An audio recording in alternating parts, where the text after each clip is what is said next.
वर्ष शुरू होता है वो अलग अलग राज्यों में अलग अलग तरीके से मनाया जाता है। तो हमने सोचा कि एक जनरल नॉलेज भी कह सकते हैं, सामान्य ज्ञान, लोगों का थोड़ा ज्ञानवर्धन हो।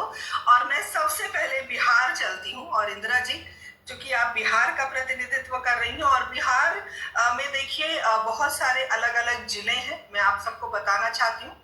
और उन जिलों में अलग अलग तरीके से चीजें बनाई जाती हैं। तो एक बिहार राज्य में भी एक जैसे हम मिनी इंडिया कह सकते हैं, तो अलग अलग चीजें हैं और अलग अलग क्षेत्र में अलग अलग तरीके से मनाई जाती है। तो मैं इंदिरा जी बहुत बहुत आपका अभिनंदन करती हूँ। और इस कार्यक्रम को शुरू करूं इससे पहले आदरणीय डॉक्टर पुष्पलता तनेजा जी को नमस्कार करती हूँ और आपको मैं बहुत बहुत बधाई देती हूँ क्योंकि आपने ये विषय हमें दिया है।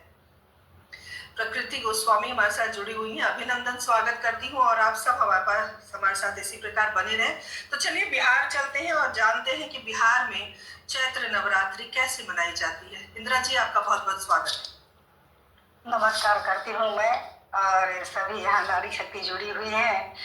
तो या देवी सर्वभूतेषु शक्ति रूपेण संस्थिता नमस्तस्ते नमस्तस्ते नमस्तस्ते नमो नमः। और इसके साथ ही में बिहार की जो पूजा होती है नवरात्रि की, वो परंपरागत होती है, जो पूरे भारतवर्ष में जैसे होती है वैसी ही थोड़ी बहुत अंतर रहती है। तो जैसे कि हमारे यहाँ जो मैंने पूजा होती है, तो मिथिलांचल की कुछ मैंने जो ये है पूजा करने का तरीका वो थोड़ा सा अलग है, और फिर पटना में थोड़ा सा अलग है, और सब मोरलेस एक ही जैसा करते हैं। और कलश स्थापन से शुरू होती है ये पूजा। और कलश स्थापन के दिन आपको मैंने वही गंगा जल से चित्त करें, और मैंने मिट्टी के बर्तन हो या वेदी बना करके उस पर कलश की स्थापना होती है, और कलश में जल भर के वहाँ की जो पवित्र नदियाँ होती हैं वहीं से जल लाया जाता है। सारी कन्याएं जल लाती हैं, और कलश में जल, गंगा जल, हल्दी, सिक्का और ये सब जो है अक्षत और ये सब डाल करके, और तो ऊपर आम के पल्लव डाल करके उस पर नारियल रखते हैं, और नारियल को लाल कपड़े में बांध करके और मौली से बांधते हैं।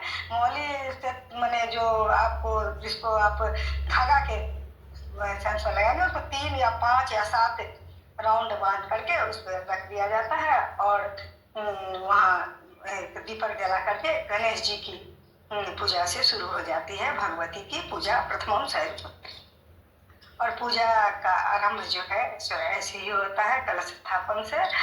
और बीच में वहाँ क्या होता है, जो हमारे यहाँ छठ भी मनाई जाती है। चैत्र का छठ जो है, तो आज ही 22 मार्च है।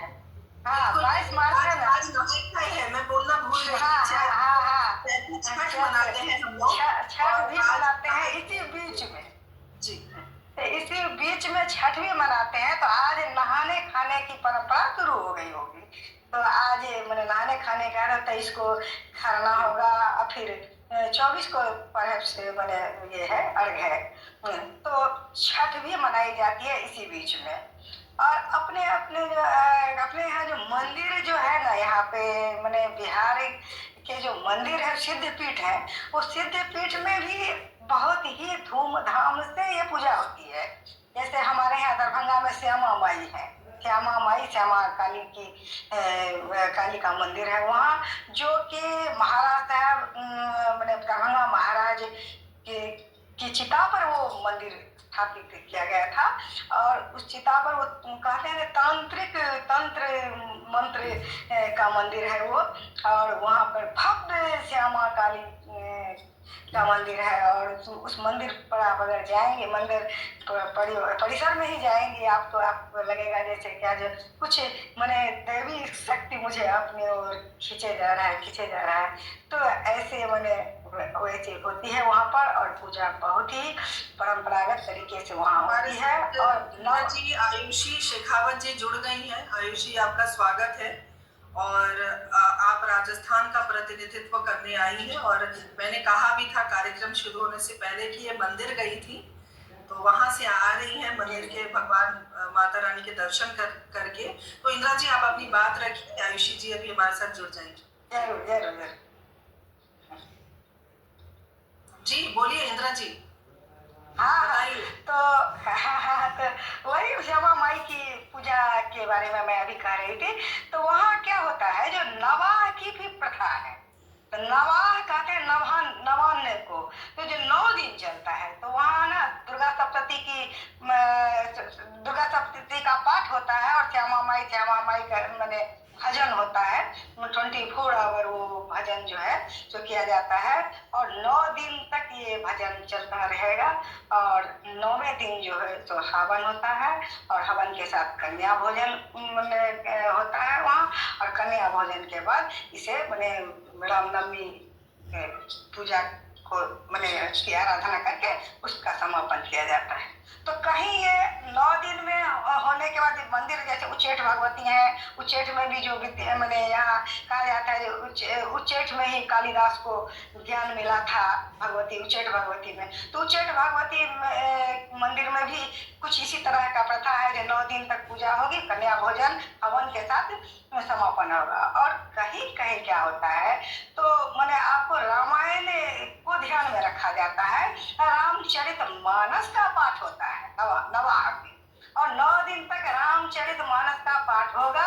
फिर अंतिम दिन हवन होगा, और रामनवमी को ध्यान में रखते हुए भगवान राम का जन्म हर्षोल्लास से मनाया जाता है। उसको मन में रखते हुए एक शोभा यात्रा निकाली जाती है। तो जैसे महावीर मंदिर है पटना के, वहाँ इस तरह का होता है। वहाँ जैसे पटन देवी है पटना में, बड़ी पटन देवी, छोटी पटन देवी, तो वहाँ भी इस तरह की पूजा की जाती है। और वहाँ रामनवमी को हुई ध्यान में, अंत में रामनवमी ही मनाया जाता है। 9 दिन के बाद माता के 9 रूपों की पूजा हो जाती है। प्रथम शैलपुत्री, ब्रह्मचारिणी, चंद्रघंटी थी, कुष्मांडी थी, स्कंद माता, कात्यायनी, सिद्धिरात्रि, इस तरह की नवदुर्गा सबकी पूजा करके फिर इस तरह की पूजा वहाँ होती है। और ऐसी ही परंपरा है। और अगर आप ग्रामीण क्षेत्र में चलती हैं, मिथिलांचल के ग्रामीण क्षेत्र में, जो मैं देखी हूँ, तो रामनवमी के दिन हमारे यहाँ तुलसी का पेड़ जहाँ होता है, वहाँ महावीर जी का ध्वज बदला जाता है। उस दिन महावीर जी का ध्वज जो है तो इस पर बांस के सहारे ऊपर उसको लटकाया जाता है। और वह कन्या भोजन होता है उस दिन। और इस तरह रामनवमी वहाँ मनाया जाता है। और इसी तरह बिहार में भी पूजा होती है। जी जी जी, बहुत सुंदर इंदिरा जी, बहुत अच्छी जानकारी आपने दी। और कार्यक्रम शुरू होने के दौरान मैं चैती छठ को भूल गई थी और इंदिरा जी ने याद दिला दिया, बहुत बढ़िया। और देखिए चैती छठ जैसे जो